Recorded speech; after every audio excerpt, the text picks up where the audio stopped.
Good morning.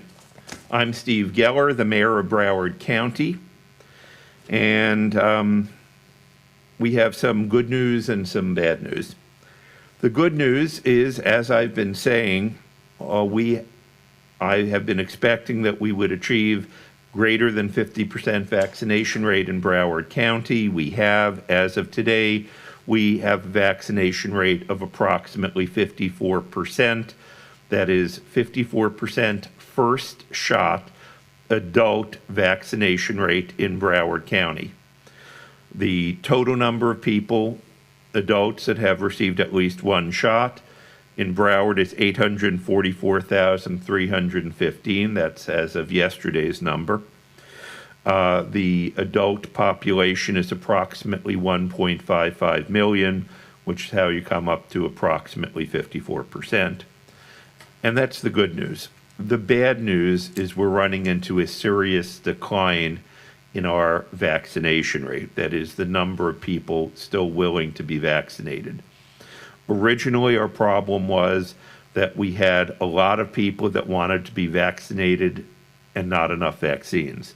Today, it's exactly the opposite. Today, we have an ample supply of vaccines, and most people that want to be vaccinated have already been vaccinated. We have approximately an 80% vaccination rate among seniors. The problems that we're having today are largely with certain specific groups. We have problems with younger people. We have problems with Republican voters. We have problems with certain minority groups, Black and Hispanic populations. And what we are trying to do through the I Did It campaign, or in Spanish, Lo hice, are trying to get everyone vaccinated here. We believe in micro-targeting. It's the only thing that will work. You can't just say we're going to advertise in the Black community. You have to understand there are cultural differences and different community leaders, different faith-based leaders between the African American, the English-speaking Caribbean American, the French-speaking Caribbean American communities. You have differences in cultures and community leaders between the Puerto Rican community, the Cuban American community, the Venezuelan American community, the Brazilian community, etc. We have to work closely at a micro-targeting level with all of these different groups in order to make sure that everybody is vaccinated. Let me say what I have been repeatedly saying. It really doesn't matter what your race, religion, national origin, ethnicity, or political party is. I'm urging everyone in Broward County to protect yourselves, your friends, your family, your community, and your country. Do the patriotic thing. Get that shot in your arm, get vaccinated, because not only are you protecting yourself, but you will guarantee or help to guarantee that the variants will not have the opportunity to spread. You're not just protecting yourself by getting the COVID vaccine, you're protecting your community. I'm begging everyone to do this. Now, one of the other problems is the county commission had voted already to reopen. Over a month ago, we voted to reopen all outdoor activities, and we passed some scientific-based, metric-based reopening criteria in Broward County. When I say that we had passed scientific, metric-based, I spoke with Dr. Anthony Fauci. We had a meeting with 10 people from the CDC, 4 from HHS, the head epidemiologist of the state of Florida. I contacted the North and South Broward Hospital District. We had extensive correspondence with Johns Hopkins. We came up with probably the most researched local government reopening criteria in the country. CDC told me that no other local government had asked them the types of in-depth questions that I had asked them. And we came up with a objective, scientific, metric-based method of reopening. And then this Monday, the governor issued an order based on what he claimed was scientific-based reopening, which, in my opinion, essentially declared that the COVID emergency was over, because he said that there was no longer any reason for any local emergency orders. I don't know what science he was looking at. It's not the same science that I saw based on CDC, federal HHS, Dr. Fauci, or any of the scientific experts that I would trust. And I disagree with the governor's order, which takes away our ability to bring local issues into account. And this year, at the governor's request, the legislature also passed something restricting our ability in the future to pass emergency orders. Well, I disagree with the governor's order. In Florida, at least in Broward County, we follow the law. The governor has issued an order. We will obey the order, of course. And I regret that the governor issued the order, but I'm not the governor, he is, and we will follow his order. Having said that, let me also point out that the governor's order does say that local businesses can continue to require masks. And obviously, using our proprietary power, the county can continue to require masks only in county buildings. Now, we had already voted prior to the governor's order to reopen our county commission meetings, which we did this Tuesday. We'd already voted to reopen them, and we did. Having said that, we've reopened them, but still require everybody in Broward County buildings to wear masks. It's my understanding that most of the cities, using their proprietary powers, will be requiring masks in their cities as well. And I will remind local businesses that you also have the ability to insist on masks in your local businesses. It's my understanding that many of the restaurants, many of the chains are still requiring their employees to wear masks, and many retail establishments are continuing to require customers to wear masks. I am asking Broward residents, visitors, and businesses to please use common sense. If we are approximately 54% vaccinated, that means we're approximately 46% non-vaccinated. We don't really know what it takes to get to herd immunity. I'm going to guesstimate 75 to 80% vaccinated. The reason I'm saying guesstimating is I've seen estimates that say anywhere from 70% vaccinated to 85% vaccinated.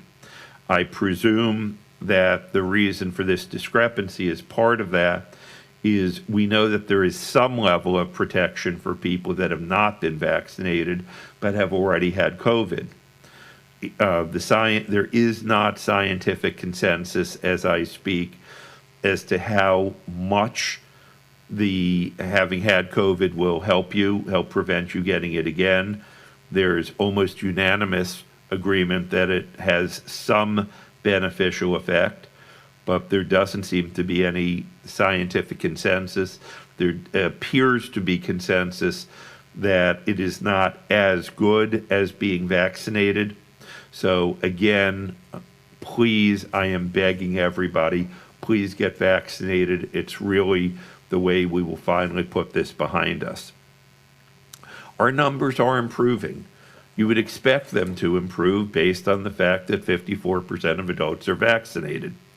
Our positivity rate, using the way that Florida calculates, is 5.2% positive.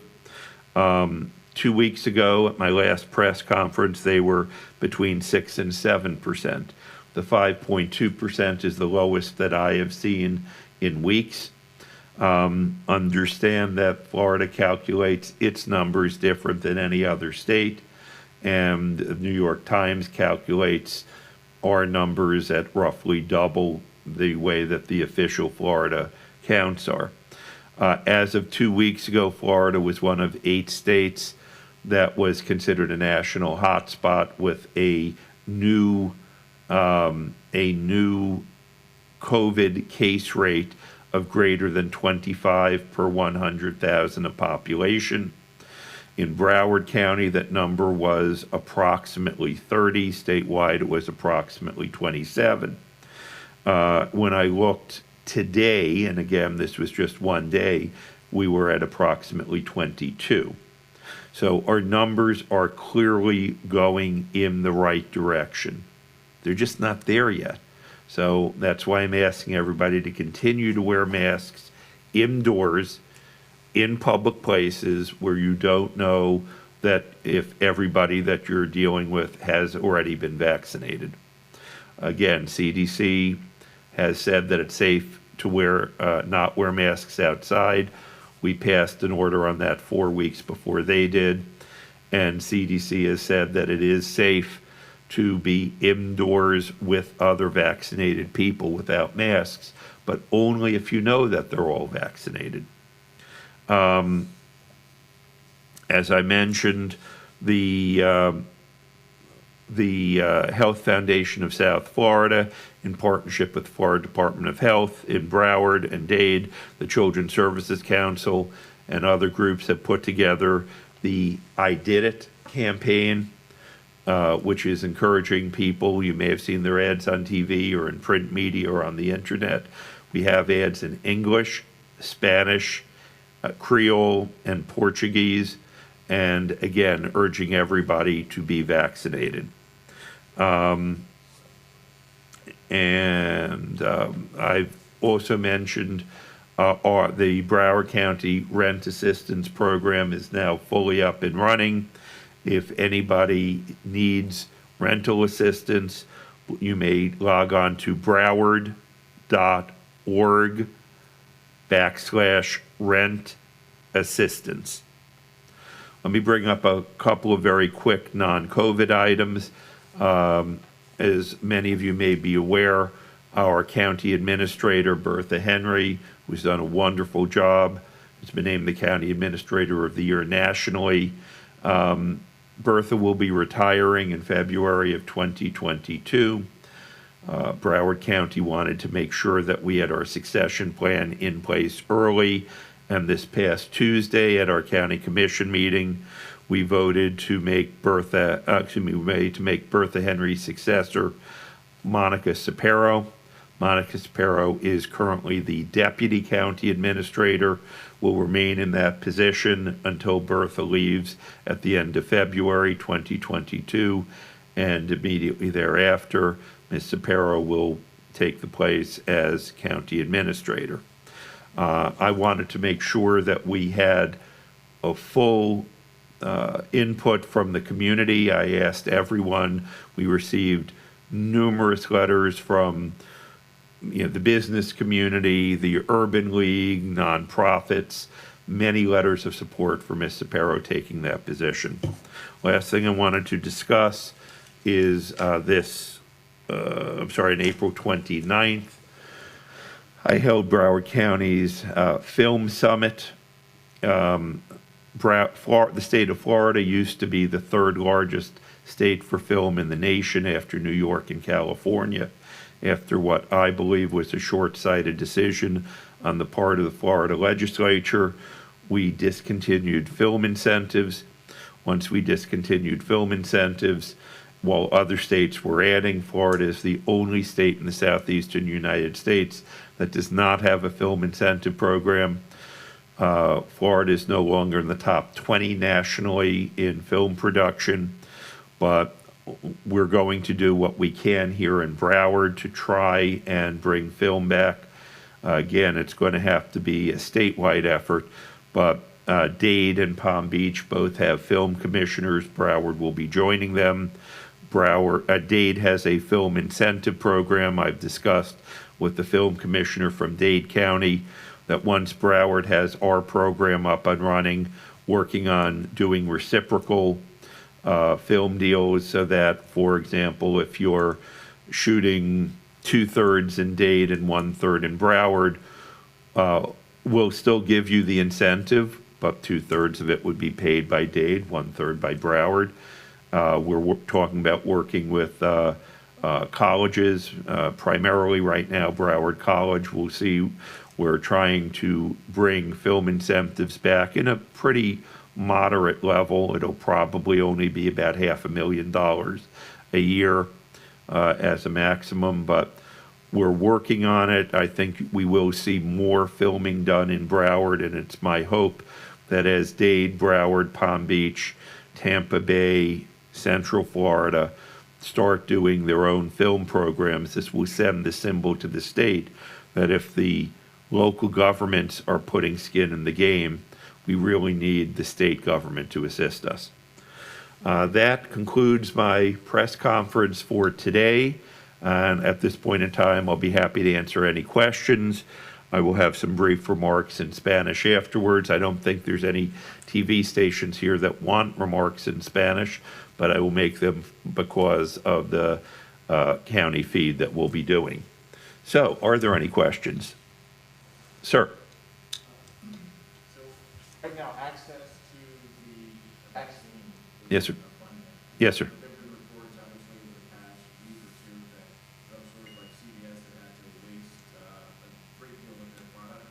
I know sites like Trade Winds are winding down, but soon to be closing. Is there any concern about access in the future? We had this exact discussion on our mayor's call, which ended half an hour before we started this. I have some concerns. I'm not as concerned, and this will sound terrible, but I would prefer that we waste some vaccines and make sure that everybody that wants one gets a shot in their arm, as opposed to being very careful on our vaccines, not wasting any of them, and then have some people not get vaccinated. My top priority is getting everybody vaccinated immediately. As long as Publix, Walgreens, and CVS, and I believe Walmart, are giving vaccines, then I don't anticipate we will have a problem. The county is still has several vaccination sites up, but one of our mayors, Mayor Arlene Schwartz of Tamarack? No, Margate. Mayor Arlene Schwartz of Margate raised that question, and I also raised that question to Dr. Paula Thatchy. One of the ways that we're getting around that now is the Florida Department of Health in Broward County, which is headed by Dr. Thatchy, is offering vaccine pop-up sites to any city that wants one. They are offering them to large employers. They are offering them to any houses of worship that want them. So we are now going out to the community to try and make it the vaccines available. Between those pop-up sites that are now available in Broward and Eckerd's, Walgreens, I'm sorry, Eckerd's, sorry, I'm old. They've been out of business for 20 years. Between Walgreens, CVS, Publix, and I believe Walmart is still doing them. I think that there should be availability when you combine those with the pop-up sites. But that's a very good question, and I'm keeping a close eye to make sure that there will still be availability in Broward. Feel free. I've got as much time as you do. Just your feeling on incentives for targeting those reluctant groups when it comes to getting vaccines. It was something that I haven't really thought of before, but it did come up. I think it's a good idea because particularly among younger people, they may be feeling, hey, I don't need it. Why should I bother? Even if I get it, I'm not going to get sick. Maybe if you get, a $25 card to Starbucks or something, will it work? I don't know. Is it worth trying? I think so. Again, will some people claim, hey, I got my vaccine earlier. Why are they getting the $25 card and I'm not getting one? Yeah, I expect some people to raise it. Right now, is it unfair? Probably. I'll do whatever I can do to end the pandemic. I will do whatever I can do to get everybody vaccinated in Broward County. And if that includes giving some people incentives, gift cards to get vaccinated, if that'll work, if that's what we need to do, I'm going to try anything. I want everybody to be vaccinated. Protect yourself, your friends, your family, your community, your country. Do the patriotic thing, get vaccinated. Are there any additional questions? Yes, sir. I'm sorry, yes, ma'am. I'm not wearing my glasses. I can't see. I thought, You cannot offend me, don't worry. okay. This is Marissa Dow with Channel 6. I'm sorry I didn't introduce myself to begin with. You kind of touched on this, but I wasn't sure if there was a date set as to when people might actually be able to come back into this room for commission meetings and that sort of thing. Is that There is a date set, last Tuesday. that's when the vote was made? No, we voted weeks ago. This last Tuesday, what we're doing now is we're still trying to be cautious because you see a lot of seats blocked off. So what we're doing is we have some holding areas which are socially distanced. And if you're here on item number 42, when we're on the item before item 42, we will bring everybody on item 42 into the room.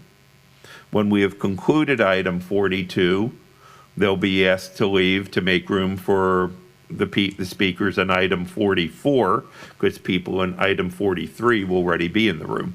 So we try and have people for a couple of items and rotate them in and out. But so today, if you want to speak on any item, you are welcome to be here in person to speak, but because a lot of people are still righteously concerned about COVID, we are continuing to permit people to speak remotely, but they're welcome to speak in person on whatever item they're on. And we had voted on that, I believe it was, this past Tuesday, what would have been, 4 weeks ago, about 30 days ago, actually, we voted to do it, and then it took them, we thought we'd be open 2 weeks ago, but they said they weren't quite ready, so we had announced already that last Tuesday they'd be able to come in person. Did I answer your question? Yes. Okay. I had one other, actually. Take your time. You covered the incentive question, but I was curious, there was a lot of talk on the call about vaccine hesitancy. Yes, ma'am. And in my experience, just out and about doing my job, I run into a few people who have mentioned the same reason why they're not interested in getting the vaccine, because they saw a particular video on Instagram about a woman who had a negative reaction to it. So when and it just surprised me that multiple people brought that up out of blue on different days. Now I'm curious about what this video is. But how do you respond to people who have that particular reaction, right? They're getting information completely from not even a third party, it's like a fourth third party, right? Nothing to do with medicine. And that's what you're up against at this point. How do you try to change their mind or get their attention or, sway them? Well, first of all, anything that I say to them, they will completely discount. And this is why I have said we need to reach out to faith-based, not exclusively faith-based, and trusted community leaders. We need to reach out to the local municipal officials. Every county, as mayor of Broward County, I represent almost 2 million people. I don't know 2 million people in Broward County. As a county commissioner, I represent about 240,000 people. It's hard to know all 240,000. But if you're a single member city commissioner, you may represent 5, 10, 15,000 people. You can know those communities, those community leaders. And that's why I'm asking the municipal officials to help. The fact is, there is a horrible misinformation campaign out there. I didn't personally see it. I was saw on news reports that yesterday Tucker Carlson was saying that I believe 20 to 30 people per day were dying from bad reactions to COVID vaccine, and that the CDC was covering it up. If that is what he said, and I repeat, I didn't see him say that, he should be ashamed. I mean, there is what appears to me to be an intentional spread of disinformation. And part of this is just politics. And let me say, this is not a political instrument. This is a healthcare device that is designed to protect yourself and others. If you look around me, I'm fully vaccinated. I am not within, I'd say, 15 feet of anybody else. I'm wearing this mask here just to send the message that it is important to wear a mask. Not outside, because we are following the science. The science says you're not likely to get it outside unless you're really, really like at a concert, very crowded. Not if you're in a room, small gathering with other people that you know are vaccinated. But other than that, you should wear a mask because that's what the science says. I don't know. I mean, honestly, the internet, Facebook, social media have been a boon and a curse. They are responsible for the spread of disinformation at a faster rate than has ever occurred in the history of the world. They've enabled the spread of accurate information, but it's easier to anonymously spread disinformation. What's going to happen to that is way beyond my ability as mayor to deal with, but we need to deal with it. Smarter people than me will need to figure out how to deal with that.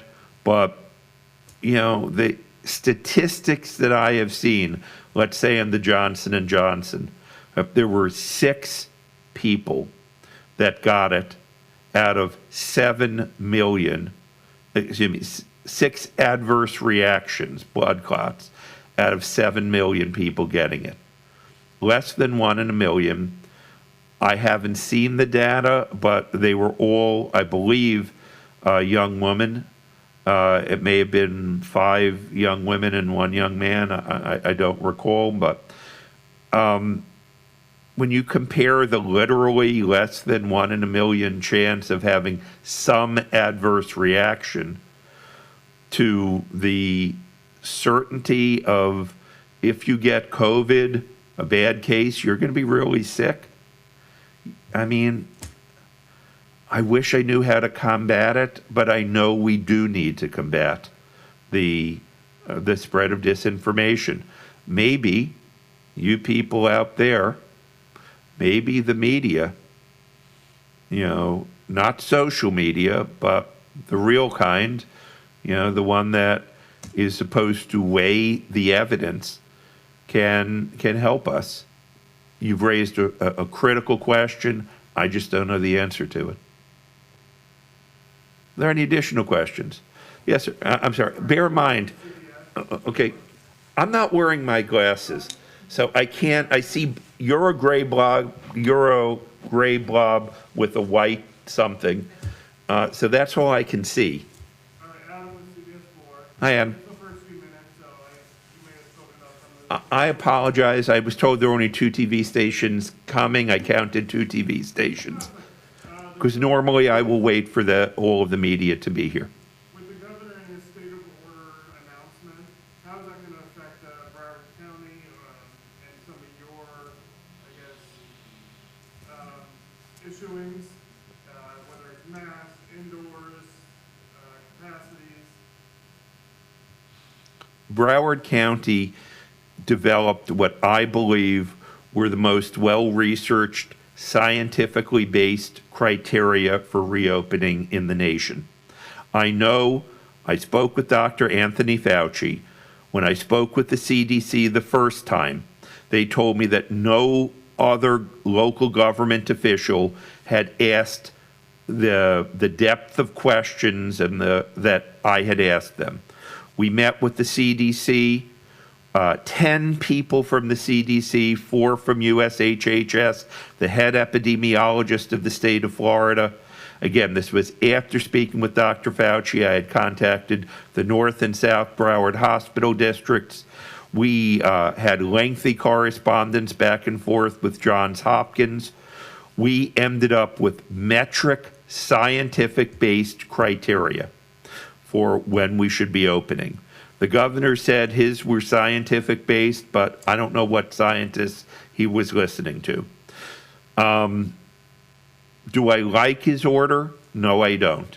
Do I like the fact that he has taken away from local governments our ability to deal with our local issues and instead issued a one-size-fits-all order? I don't like that either. The governor and the legislature consistently tell the federal government, Washington, don't pass national laws because it works in New York, doesn't work in Florida. What works in Montana won't work in California.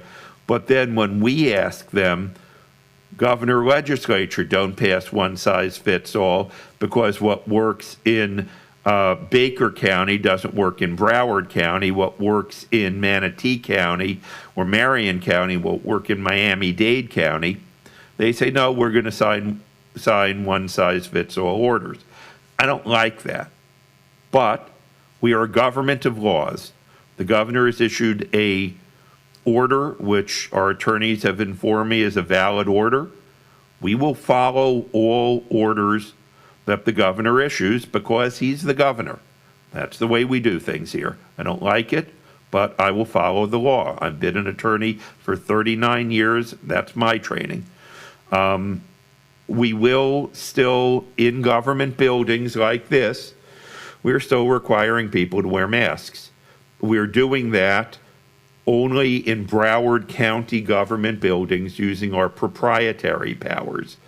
Like any business has the authority to require people in their business to wear masks, we have the ability in Broward County government buildings only to require mask wearing. It is my understanding that most municipalities, but not all, will probably require the same thing.